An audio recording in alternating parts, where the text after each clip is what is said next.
Everyday life science by সূচনা চ্যানেলে সকল শিক্ষার্থীদের স্বাগত। আজকে আবারও এসে গেছে বিভিন্ন ধরনের competitive exams, BSc nursing, GNM, ANM, joint এন্ট্রান্সের জন্য লাইফ সায়েন্স বিষয়ক GK20 নিয়ে। তো পুরো ভিডিওটি স্কিপ না করে দেখতে থাকো, চ্যানেলটিকে সাবস্ক্রাইব করে দাও।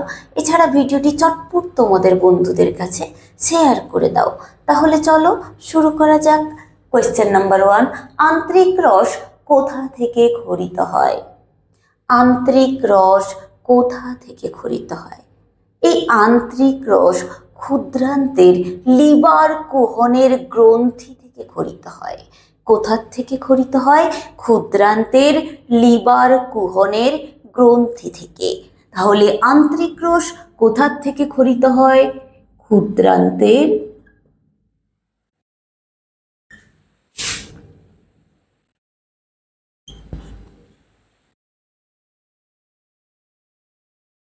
লিভার কুহনের গ্রন্থি থেকে। কোয়েশ্চেন নাম্বার 2, প্যারোটিড গ্রন্থি কি ধরনের গ্রন্থি? প্যারোটিড গ্রন্থি কি ধরনের গ্রন্থি? প্যারোটিড গ্রন্থি হচ্ছে আমাদের এক ধরনের লালা গ্রন্থি। কি বললাম? প্যারোটিড গ্রন্থি হচ্ছে আমাদের এক ধরনের লালা গ্রন্থি। তাহলে প্যারোটিড গ্রন্থি কি ধরনের গ্রন্থি? এক ধরনের লালা গ্রন্থি।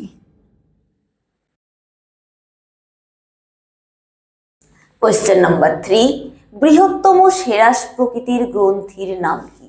বৃহত্তম সেরাস প্রকৃতির যে গ্রন্থি তার নামই হচ্ছে প্যারোটিড গ্রন্থি। কি বললাম? বৃহত্তম সেরাস প্রকৃতির গ্রন্থির নাম কি? প্যারোটিড গ্রন্থি।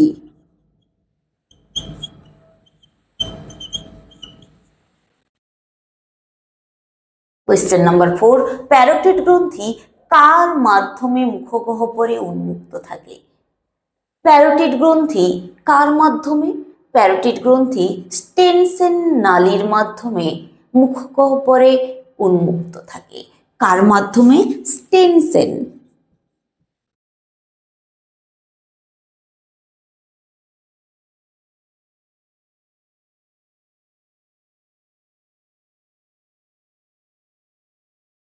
কোয়েশ্চেন নাম্বার 5, কোন গ্রন্থির প্রদাহ হলে মাম্পস হয়?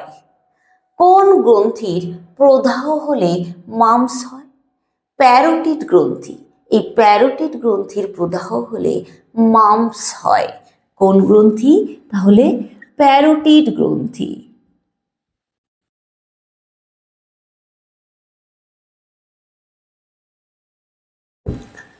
কোয়েশ্চেন নাম্বার 6, মাম্পস কি ঘটিত রোগ? মাম্পস হচ্ছে এক ধরনের ভাইরাস ঘটিত রোগ। মাম্পস কি ঘটিত রোগ? মাম্পস হচ্ছে এক ধরনের ভাইরাস ঘটিত রোগ।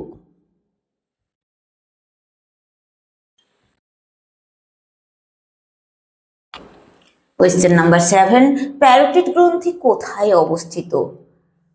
আমাদের প্যারোটিড গ্রন্থি প্রতি কর্ণের সামান্য নিচে অবস্থিত।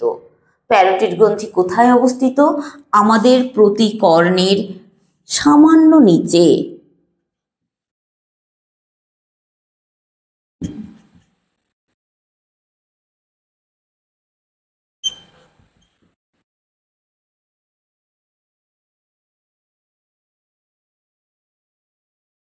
কোয়েশ্চেন নাম্বার 8, মিশ্র প্রকৃতির পরিপাক গ্রন্থির নাম কি? মিশ্র প্রকৃতির পরিপাক গ্রন্থির নাম হচ্ছে সাবম্যাক্সিলারি বা সাবম্যান্ডিবুলার গ্রন্থি। কি বললাম? সাবম্যাক্সিলারি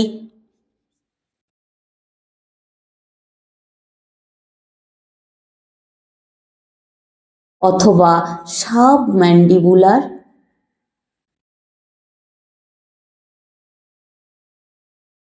গ্রন্থি। এটি হচ্ছে মিশ্র গ্রন্থি। ঠিক আছে।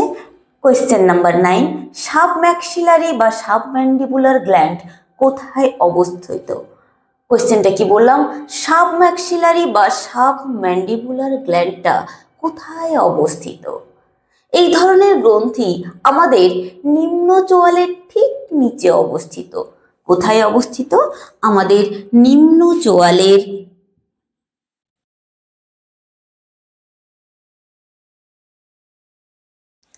ঠিক নিচে। কোয়েশ্চেন নাম্বার 10, সাবম্যাক্সিলারি বা সাবম্যান্ডিবুলার গ্ল্যান্ড কোন নালীর মাধ্যমে মুখগহ্বরে উন্মুক্ত থাকে? সাবম্যাক্সিলারি বা সাবম্যান্ডিবুলার গ্ল্যান্ড কোন নালীর মাধ্যমে বা কোন ডাক্টের মাধ্যমে মুখগহ্বরে উন্মুক্ত থাকে? হোয়ারটন ডাক্ট বা হোয়ারটন নালীর মাধ্যমে মুখগহ্বরে উন্মুক্ত থাকে। তাহলে সাবম্যাক্সিলারি বা সাবম্যান্ডিবুলার গ্ল্যান্ড কোন নালীর মাধ্যমে মুখগহ্বরে উন্মুক্ত থাকে? মুখগহ্বরে উন্মুক্ত থাকে হোয়ারটন ডাক্ট বা হোয়ারটন নালী।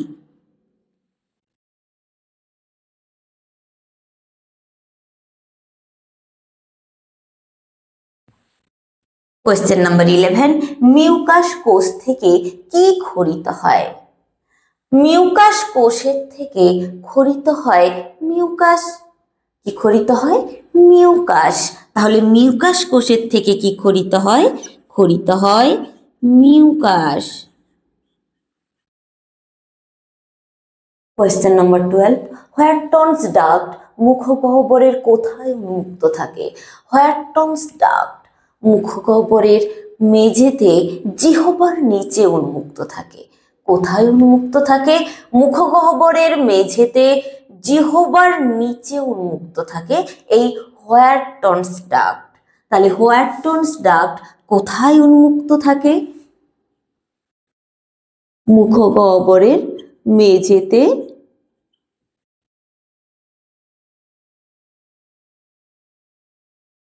জিহ্বার নিচে উন্মুক্ত থাকে। কোয়েশ্চেন নাম্বার 13, সাবলিঙ্গুয়াল গ্ল্যান্ড কোথায় অবস্থিত? সাবলিঙ্গুয়াল গ্ল্যান্ডটা আমাদের মুখগহ্বরে মিউকাস পর্দার ঠিক নিচে অবস্থিত। কোথায় অবস্থিত? মুখগহ্বরের মিউকাস পর্দার ঠিক নিচে। তাহলে সাবলিঙ্গুয়াল গ্ল্যান্ড কোথায় অবস্থিত?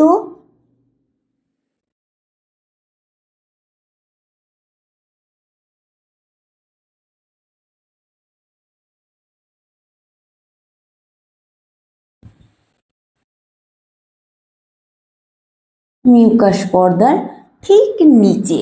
কোথায়? মুখগহ্বরে। এই মিউকাস পর্দার ঠিক নিচে এই সাবলিঙ্গুয়াল গ্ল্যান্ডটা অবস্থিত। কোয়েশ্চেন নাম্বার 14, সাবলিঙ্গুয়াল গ্ল্যান্ড কি প্রকৃতির গ্রন্থি?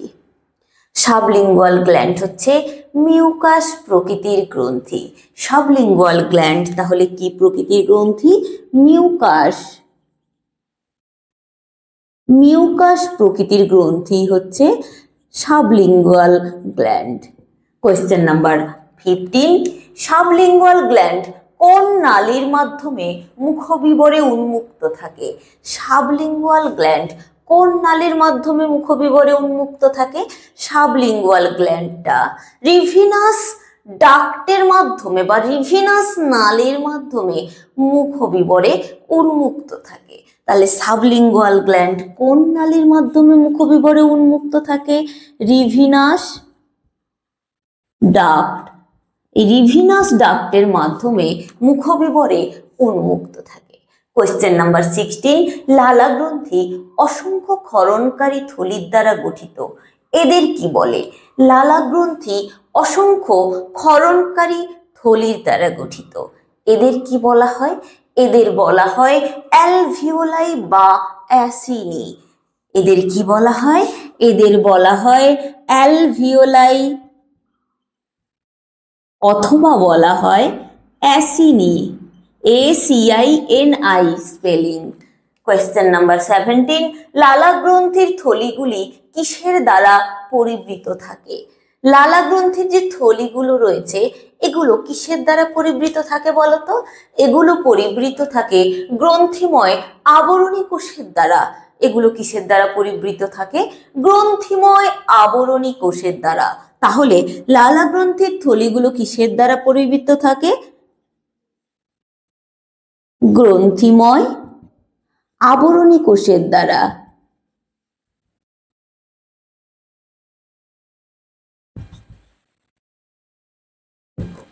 কোয়েশ্চেন নাম্বার 18, লালা গ্রন্থির সোয়ান কোষ আবৃত থলিকে কি বলা হয়? লালা গ্রন্থির সোয়ান কোষ আবৃত যে থলি তাকে বলা হয় সোয়ান থলি। তাকে কি বলা হয়? তাকে বলা হয় সোয়ান থলি।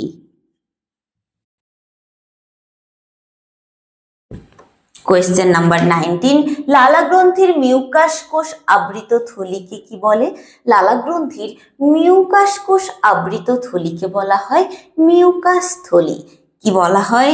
মিউকাস থলি।